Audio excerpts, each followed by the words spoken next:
오늘은 시편 16편 메시아의 비밀에 대해서 말씀을 같이 나누겠습니다.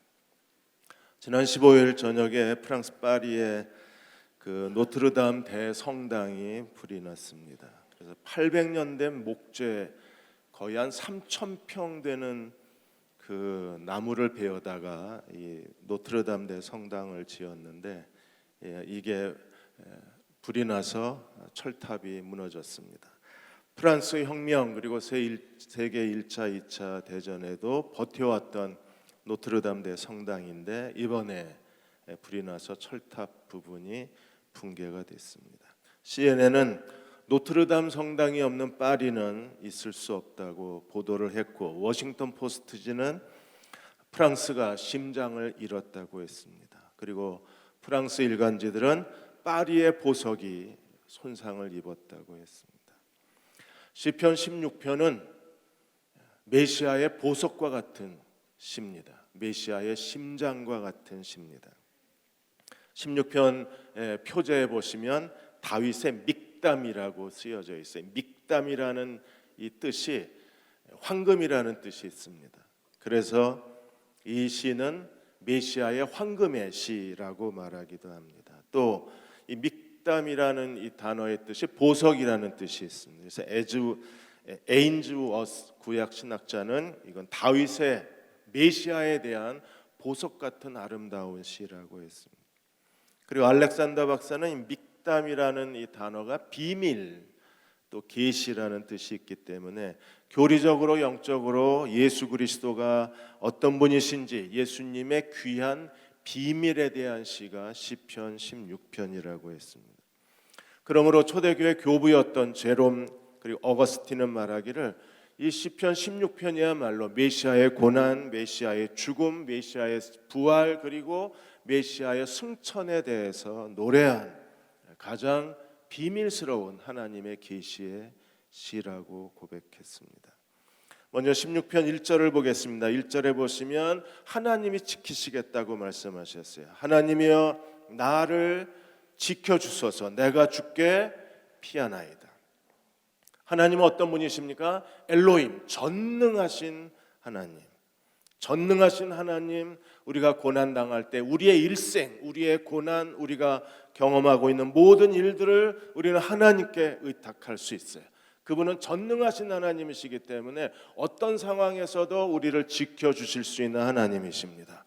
나를 지켜주옵소서. 그분은 우리의 보호자가 되시고 우리의 피난처가 되시고 우리를 향한 그분의 뜻을 이루어 주실 것입니다.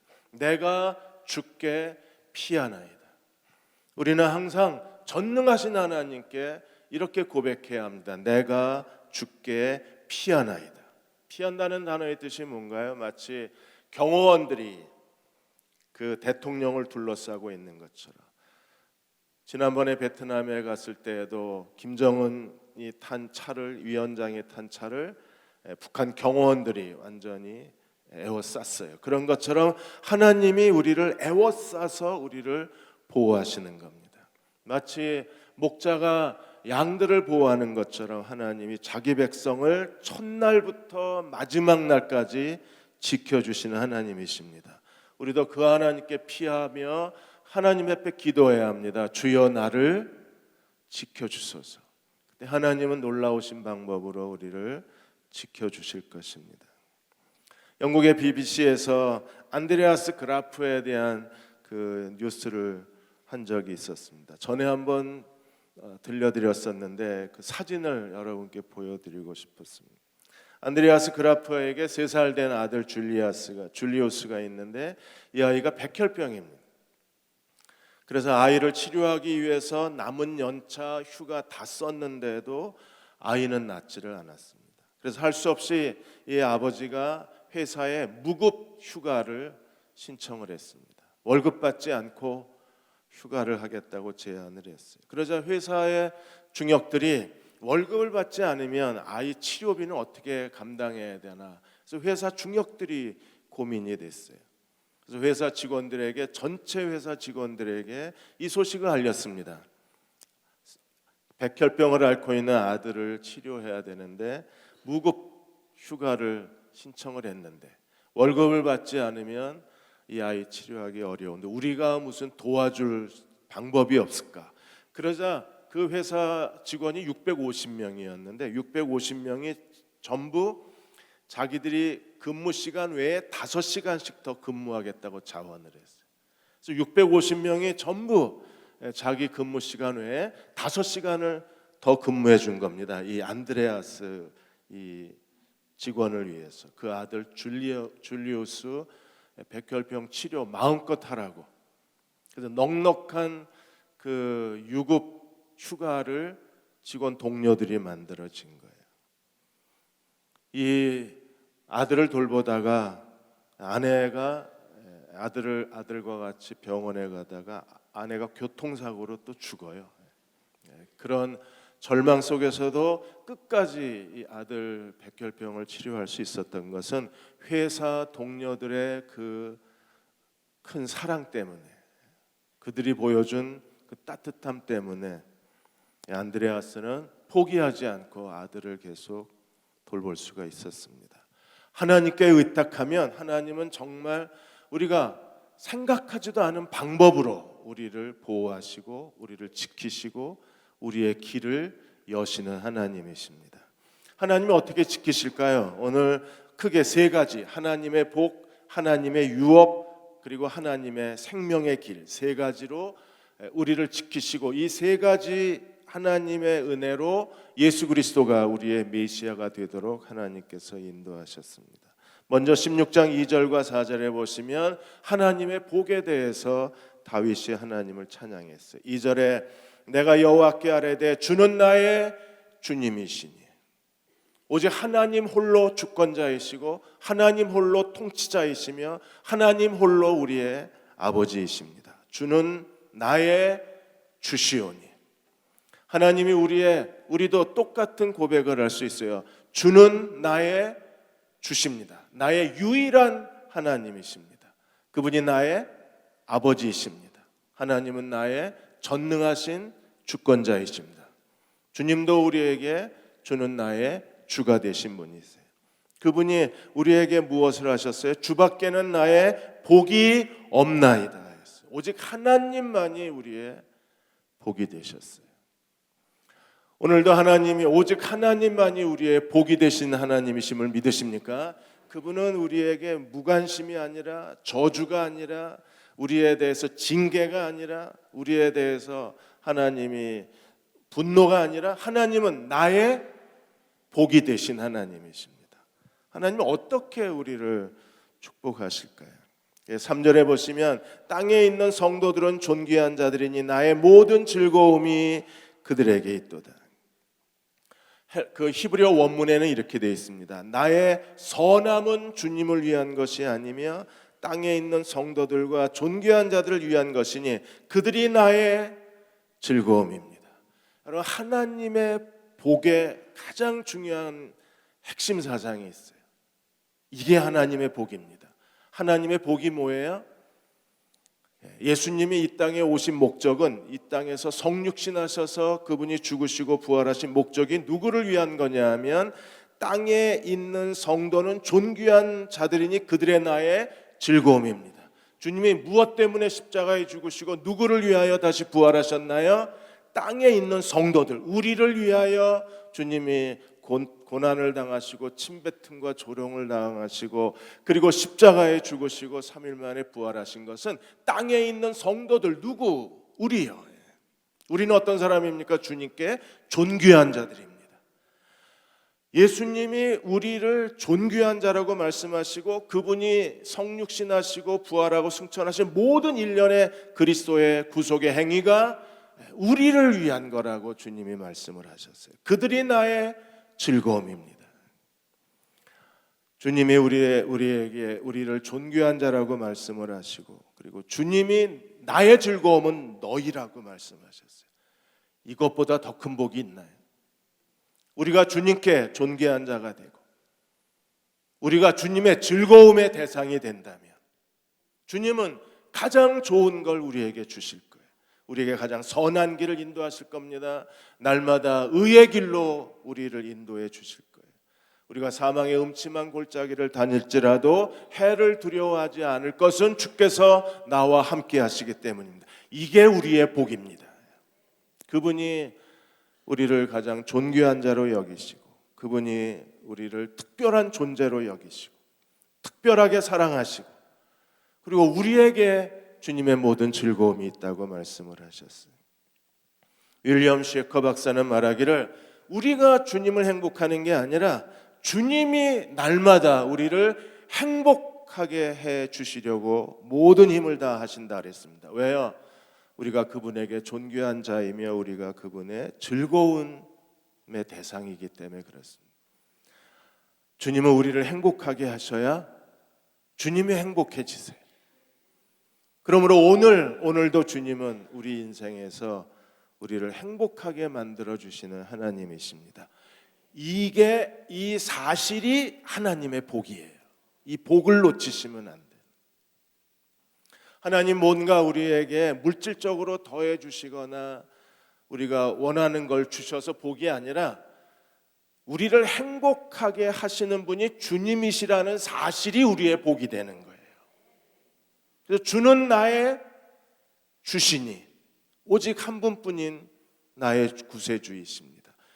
그분이 내게 주밖에는 나의 복이 없나이다. 주님이 나의 복이세요. 어떻게? 그분은 나를 특별한 존재로 여기시고 존귀한 자로 여기시고 나의 즐거움을 위해서 오늘도 힘써서 일하고 계신 하나님의 아들이시기 때문입니다. 그래서 이사야 43장 4절에 내가 내 눈에 보배롭고 존귀하며 내가 너를 사랑하였습니다. 우리는 어떤 사람입니까? 주님 보시기에 보배롭고 존귀한 사람이라 그랬어요. 실감이 안 나시죠? 이게 지금 얼굴 표정이 그래? 그래서 이게 중요하다고요. 이게 정말 마음에 느껴져야, 그래야 우리가 주는 나의 복이십니다라고 고백하는 거예요. 이게 안 느껴지면 주님은 나의 복이십니다라고 우리가 고백을 못하는 거예요. 하나님, 우리가 이걸 느끼게 해주십시오. 온 마음으로 내가 너를 보배롭고 존귀하게 여겼으며 주님이 나를 보배롭고 존귀하게 여기시는 걸 내가 마음에 확신하게 해주십시오. 느끼게 해주십시오. 그것이 나의 복임을 알게 해주십시오. 이렇게 기도할 때 우리는 날마다 하나님의 복 가운데 살 수 있는 거예요. 예수님이 이 땅에 오신 이유가 뭐예요? 그분 자신이 영광 받으시려고요? 아니요. 우리 때문에 오신 겁니다. 그분이 왜 십자가에서 그 수치스러운 죽음을 당하셔야 했어요? 우리 때문입니다. 왜 그렇게까지 하셔야 돼요? 우리가 보배롭고 존귀한 사람이시기 때문에. 주님은 기꺼이 자기가 그 잔인한 죽음, 수치스러운 죽음, 부끄러운 죽음을 당하실 만큼 우리를 보배롭고 존귀하게 여기고 계시기 때문에 주님이 그 십자가의 죽음을 기꺼이 부끄러움을 개의치 아니하시고 십자가에 죽으신 이유는 십자가 그 사랑으로 우리의 죄를 용서하시고 십자가 사랑으로 우리를 구원하신 것은 우리가 보배로운 자이기 때문에 그래요. 이걸 느껴야 우리가 하나님의 사랑을 아는 겁니다. 그리고 이걸 알아야 우리가 하나님의 복이 되는 거예요. 그래서 4절에 다른 신에게 예물을 드리는 자는 괴로움을 당할 것이니 그들이 드리는 피의 전제를 드리지 아니하면 내 입술로 그 이름을 부르지도 아니하리라. 다른 신에게 예물, 피의 전제, 이름도 부르지 않겠다. 왜요? 주님이 이렇게 우리를 사랑하셨는데 우리가 이 주님을 버리고 다른 신을 섬길 수 있어요? 못 섬깁니다. 그분이 어떻게 나를 사랑하셨는데 우리가 그 사랑을 배신하고 그 사람을 거역하고 주님께 등을 돌릴 수는 없어요. 이 사랑을 깨달은 주님이 나의 복이 되셨습니다. 나의 주시며 나의 복이십니다. 고백한 사람들은요, 기꺼이 자기의 모든 걸 버리고 오직 매일의 삶 속에서 주 그리스도만 높이고 사는 사람들입니다.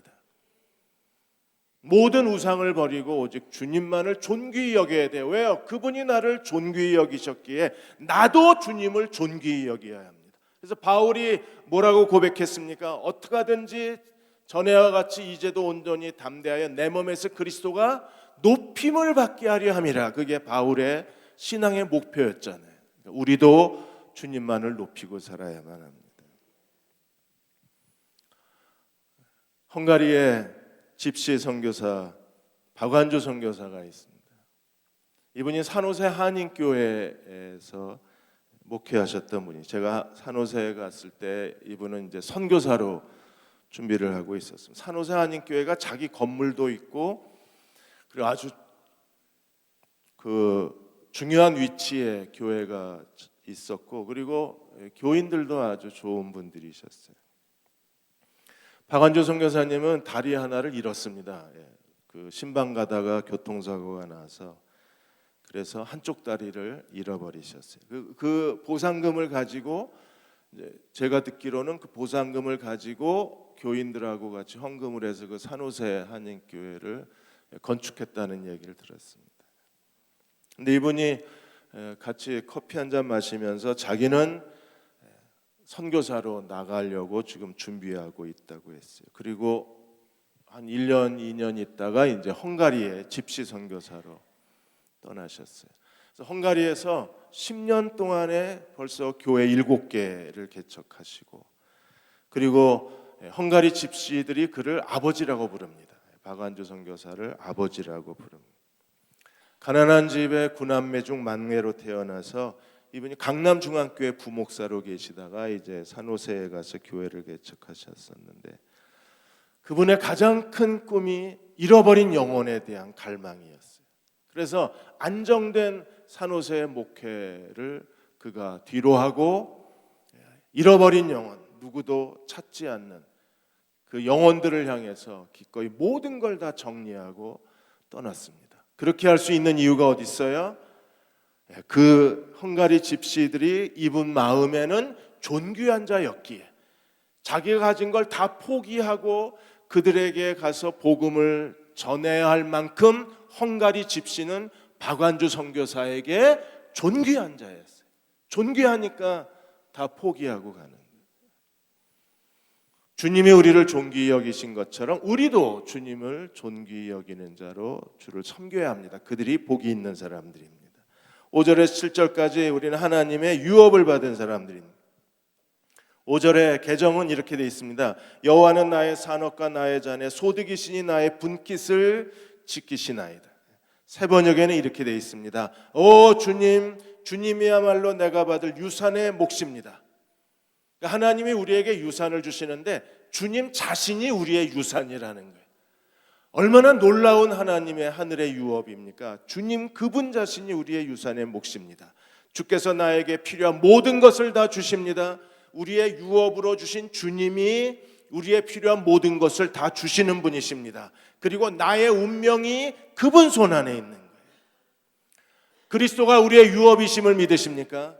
하나님이 우리에게 주신 놀라운 하늘의 유업은 바로 땅 몇 평이 아니라, 이스라엘 땅 몇 조각이 아니라 예수 그리스도, 그분이 우리의 유업이십니다. 그분은 두 가지를 우리에게 하시는 분이에요. 첫째로 우리의 모든 필요를 다 채워주시는 분이십니다. 두 번째로 그분이 우리의 운명의 주관자이십니다. 그래 데이빗 클락스는 말하기를 그리스도가 우리의 필요한 모든 것을 다 주신다. 그래서 그분이 주시는 것이 얼마나 크고 놀라운가, 하늘과 땅을 다 채우실 수 있는 분이시다. 주님이 주시고자 하신다면 하늘과 땅을 다 채우실 만큼 우리에게 우리의 필요한 것을 주시는 분이시다. 더 중요한 게 그분이 우리의 운명을 갖고 계신 하나님이시라는 거예요. 그리스도가 나의 운명을 가지고 계신 분이십니다. 주님, 나의 운명이 주님 손 안에 있나이다. 이게 다윗의 고백이었어요. 예수 그리스도가 이 땅에 오셨을 때 예수 그리스도의 운명이 하나님 손 안에 있었습니다. 성육신에서부터 다시 승천하셔서 그 주님 하나님 보좌 우편에 앉으실 때까지 마리아의 몸에서 태어나서 하나님 보좌 우편에 앉아 있는 그 모든 예수님의 일생의 운명은 누구 손에 있었어요? 아버지 하나님의 손에 있었어요. 그리고 오늘 우리의 태어나서 죽을 때까지 오늘 우리의 운명도 누구의 손에 있어요? 주님의 손에 있는 거예요. 그럼 우리는 어떻게 살아야 되나요? 6절에 보시면 내게 줄로 재어준 구역은 아름다운 곳에 있으며 나의 기업이 실로 아름답도다. 세 번역에 이렇게 되어 있습니다. 줄로 재어서 나에게 주신 그 땅은 나에게 기쁨을 주는 땅입니다. 참으로 나는 빛나는 유산을 받았습니다. 하나님이 예수 그리스도에게 줄로 재어서 주신 땅, 그 땅은 기쁨의 땅이고 그 땅은 빛나는 유산의 땅이라 그랬어요. 줄로 재어 주셨다 그랬어요. 예수님이 동정녀 마리아의 몸에서 태어난 것 하나님께서 줄로 재어서 주신 땅입니다. 기쁨의 땅입니다. 빛나는 유산의 땅입니다. 이스라엘의 유대에 많은 여자가 베들레헴에 많은 여자가 있었는데 그 중에 동정녀 마리아를 택하셔서 마리아의 몸에서 태어나게 하신 것은 하나님이 줄로 재어서 분리해 주시고 하나님이 계획해 놓으신 하나님의 특별한 섭리예요. 주님은 마리아의 몸에서 태어나셔서 나사렛에서 자라나셨습니다. 나사렛 그 많은 유대 동네 가운데 주님이 나사렛에서 자라나신 이유가 어디 있어요? 줄로 재어준 거예요. 어떻게 줄로 재어줬어요? 선지자를 통해서 이미 나사렛 예수라고 주님께서 베들레헴에서 태어나실 걸 선지자에게 말씀하시고 애굽으로 도피할 것도 선지자에게 말씀하시고 나사렛에서 성장하실 것도 전부 선지자에게 예언이 되어 있었어요. 이게 줄로 재어준 겁니다. 하나님이 여기서 여기까지라고 하나님께서 특별하게 예수님의 몫으로 줄로 재어준 그 땅, 그 땅이 기쁨의 땅이고 그리고 예수님에게는 빛나는 유산의 땅이 된 거예요. 그 사람이 볼 때에는 나사렛 사람이라는 건 정말 무식한 사람, 가진 거 없는 사람, 별 볼 일 없는 사람이라는 뜻입니다. 그럼에도 그 나사렛 예수는요, 예수님에게 빛나는 유산이 돼서 나중에 십자가에 그 죄패가 달렸을 때 그 죄패 중에 하나가 나사렛 예수라는 이름이 들어가요. 오늘 우리도 마찬가지. 하나님께서 대한민국 그 넓은 땅에 대전에서 살게 하시고 많은 그 성씨 가문 중에 뭐 김씨 가문에서 태어나게 하시고 조씨 가문에서 태어나게 하시고 그 모든 지금 내가 가지고 있는 모든 것은 다 하나님이 줄로 재어준 겁니다. 너는 키 174 재어주신 거예요. 너 미안하지만 165 다 재어주신 겁니다. 너는 얼굴이 주먹만한 얼굴 재어주신 거예요. 저같이 이렇게 큰 바위 얼굴도 다 재어주신 겁니다. 20대에 머리 빠지는 것도 다 줄로 재어주신 겁니다. 제가 이렇게 흰머리가 나오는 것 모든 게 다 하나님이 우리에게 줄로 재어주신 땅이고 그 땅은 기쁨의 땅이고 그 땅은요 빛나는 유산의 땅이 되는 거예요. 하나님이 내게 주신 것을 우리가 기쁨으로 받아야 합니다. 감사로 받아야 합니다. 왜요? 그걸 통해서 하나님의 빛나는 유산을 만드시고 나의 운명을 이루시는 하나님이시기 때문에 사람이 나이가 들면 다 체지방이 늘어납니다. 그래서 어쩔 수 없이 몸이 뚱뚱해집니다. 어떤 분은 그것까지 살 빼려고 애를 쓰시는데 그냥 두셔야 돼요. 하나님이 다 줄로 재어서 준 살입니다.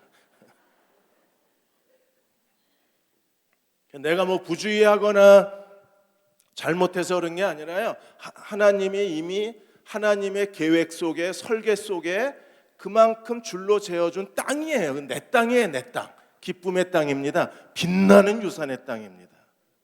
이게 빛나는 유산이라는 게 이번에 증명이 됐어요.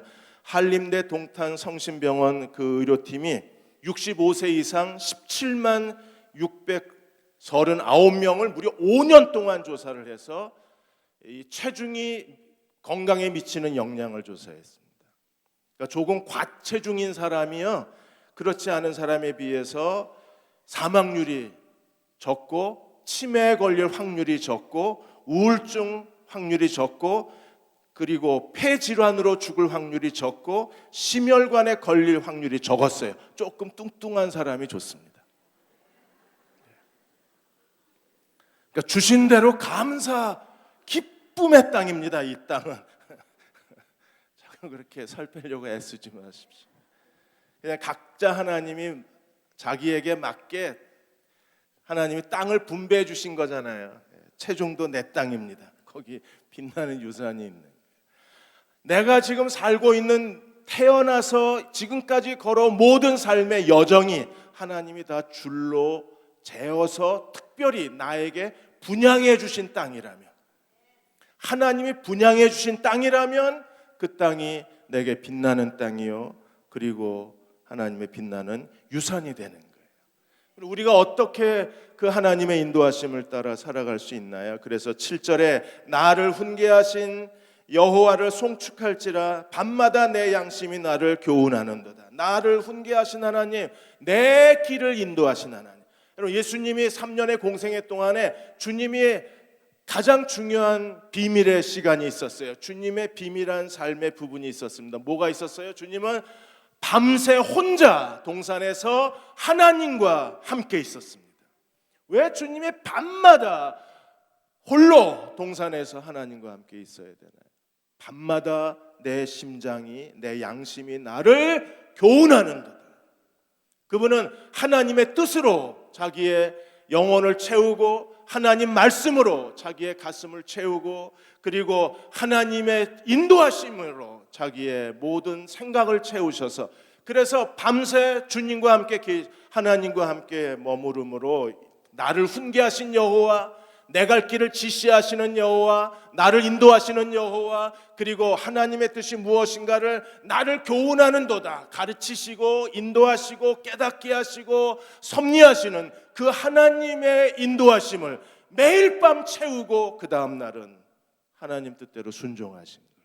그로 인하여 예수님의 모든 발자취는 하나님이 특별히 분양해 주신 예수님의 분양의 땅이 되고, 그 하나하나 분양의 땅이 모여서 무엇이 이루어졌어요? 예수님의 운명을 이룬 거예요.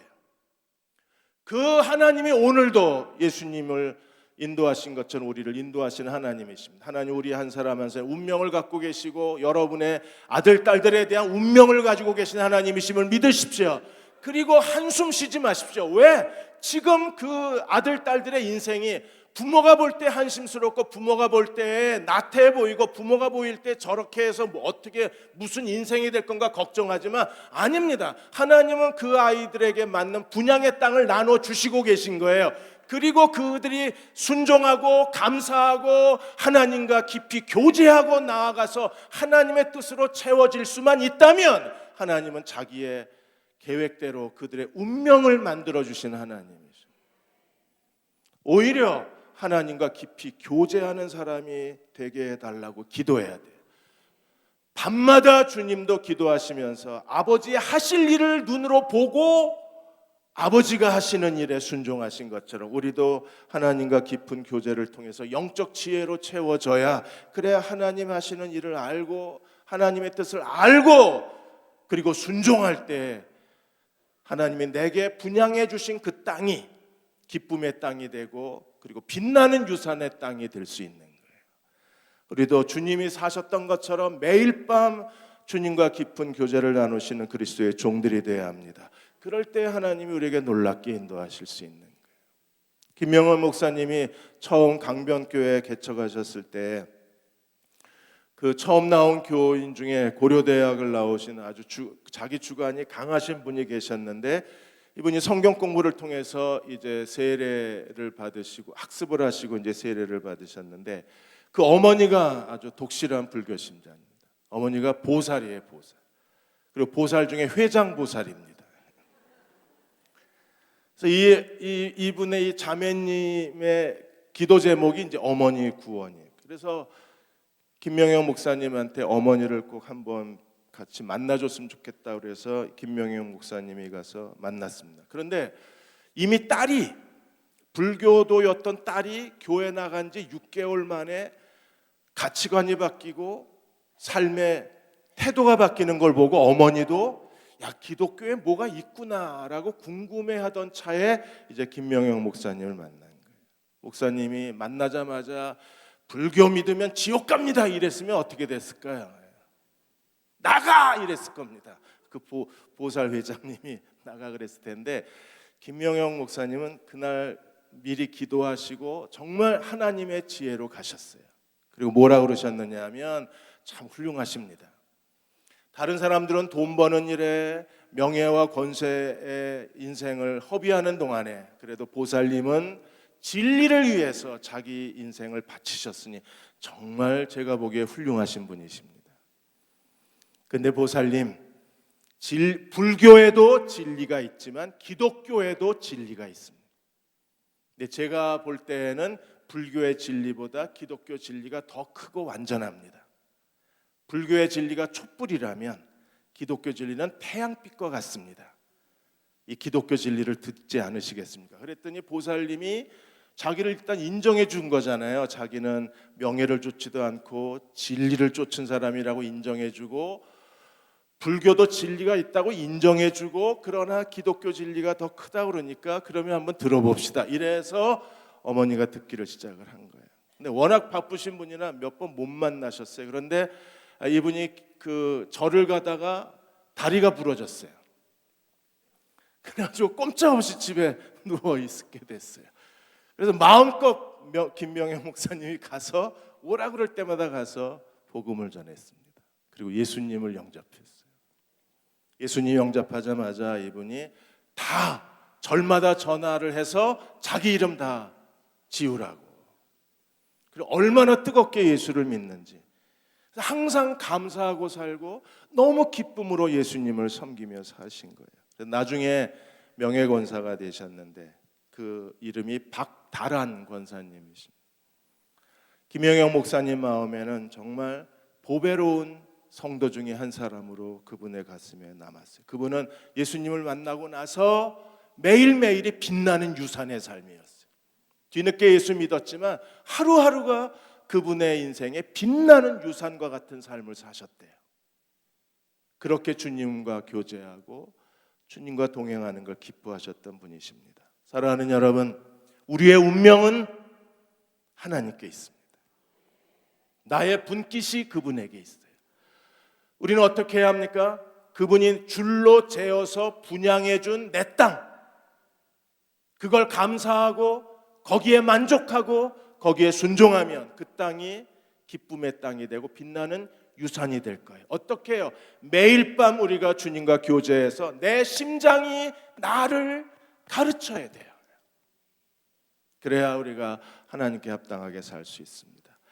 16장 8절에 11절까지 이제 하나님이 우리를 지키시는데 무엇을 가지고 지키시나요? 생명의 길로 우리를 지키시는 하나님이십니다. 16장 8절에 예수님이 이 땅에 사시는 동안에 어떻게 사셨어요? 여호와를 항상 내 앞에 모시며 그가 나의 오른쪽에 계심으로 내가 흔들리지 아니하는도다. 예수님은 중단 없이 단 하루도 멈추지 않고 1분 1초도 쉬지 않고 나는 여호와를 항상 내 앞에 모셨도다 고백을 하셨어요. 우리도 그렇게 살아야 합니다. 그러다 내 앞에 모신 하나님, 내 오른쪽에 계신 하나님, 그럴 때 우리는 흔들리지 않을 수 있어요. 하나님을 중단 없이 하나님을 앞에서 섬기시고 주의 오른편에 하나님이 함께 계셨을 때 하나님이 어떻게 하셨나요? 그분의 인생을 만들어 주신 거예요. 그래서 9절에 이러므로 나의 마음이 기쁘고 내 영도 즐거워하면 내 육체도, 예수 그리스도의 마음과 혼과 영과 육체가 다 안전하게 살리네. 무슨 뜻입니까? 그리스도의 모든 성육신의 생애를 하나님이 성취하신 거예요. 우리가 하나님을 내 앞에 모시고 살면 그리스도가 이 땅에서 하셔야 될 가장 중요한 메시아의 사역이 뭐예요? 고난받으시고 십자가에 죽으시고 3일 만에 부활하셔야 해요. 성육신하셔서 인간의 몸으로 오시고 나사렛에서 성장하시고 3년의 공생애 동안에 성령의 손가락으로 복음을 전하시고 귀신을 내어 쫓으시고 모든 병자를 치유하시고 그리고 하나님 나라를 가르치셨어요. 그리고 마침내 고난받으시고 채찍질 맞으시고 십자가에 죽으시고 3일 만에 부활하셨습니다. 그리고 승천하셔서 만물의 주가 되셨어요. 이 모든 과정을 누가 이루셔야 되나요? 내 앞에 계신 하나님, 내 오른쪽에 계신 하나님이 나를 향한 하나님의 계획을 다 이루시는 거예요. 예수님이 철저하게 내 아버지가 일하시니 나도 일한다. 아버지의 뜻을 내가 행하러 왔노라. 주님은 항상 하나님 아버지를 앞에 모시고 살았어요. 아버지의 뜻이 내가 살아야 할 음식이고, 아버지의 뜻을 행하는 것이 내가 살아가야 할 호흡이고, 아버지의 뜻을 행하는 것이 내가 마실 물이라고 주님이 고백을 하셔요. 그게 주님의 음식이고 주님이 마실 물이고 주님의 매일의 호흡이 뭐였어요? 하나님의 뜻을 알고 하나님의 일을 하는 것. 그게 주님의 살아가시는 삶의 모습이었어요. 그게 앞에 계신 하나님이시죠. 오른쪽에 계신 하나님. 우리도 그렇게 살아야 합니다. 철저하게 하나님을 앞에 모시고 중단 없이 하나님을 섬겨야 하고, 하나님이 내 오른쪽에 계신 하나님이셔야 돼요. 그렇게 될 때 내 혼과 영과 육체를 하나님이 안전하게 지키시는 겁니다. 어떻게 지키셨어요? 10절에 이는 주께서 내 영혼을 스올에 버리지 아니하시며 주의 거룩한 자로 멸망시키지 않을 것입니다. 예수님이 십자가에 죽으셨지만 그러나 그 영혼을 음부에 버리지 아니하시고 하나님이 예수님을 다시 3일 만에 부활하셨어요. 거룩한 자로 하여금 영원히 멸망당하지 않게 하셨어요. 다시 죽음과 죄와 사망 권세 이기시고 부활하심으로 말미암아 죄와 사망 권세와 사탄을 정복하시고 승리하신 하나님의 아들 메시아가 되셔서 마침내 그를 믿는 모든 자들에게 구원의 근원이 되신 거예요. 누가 이루셨어요? 앞에 계신 하나님이요. 내 오른쪽에 계신 하나님. 우리는 철저하게 하나님을 내 앞에 모셔야 돼요. 그리고 온 마음을 다해서 하나님이 내 오른편에 계셔야 돼요. 그럴 때 그리스도를 향한 하나님의 구원의 계획이 다 이루어져서 죄인을 구원하시는 하나님의 구원 사역, 그리스도가 하셔야 될 메시아의 그 위대한 구원의 사역, 마침내 고난받으시고 죽으시고 부활하셔서 인류의 구원의 시작이 되신 하나님, 하나님께로 나아가는 새롭고 산 길을 열어놓으신, 구원의 길을 열어놓으신 예수 그리스도, 하나님이 이 모든 일을 이루신 겁니다. 그래서 11절에 주께서 생명의 길을 내게 보이시리니, 마침내 생명의 길이 열린 거예요. 이제 누구든지 그리스도를 믿으면 생명의 길을 그리스도로 말미암아 걸어갈 수 있습니다. 그리스도가 우리의 모든 죄를 다 용서하시고 죄로부터 해방시키시고 우리를 의롭다 하시고 하나님의 자녀가 되게 하시고 우리 안에 성령이 내주하셔서 날마다 주 그리스도와 동행하게 하셨습니다. 이 길이 생명의 길입니다. 그 길에는 뭐가 있어요? 충만한, 주의 앞에는 충만한 기쁨이 있고 주의 오른쪽에는 영원한 즐거움이 있나이다.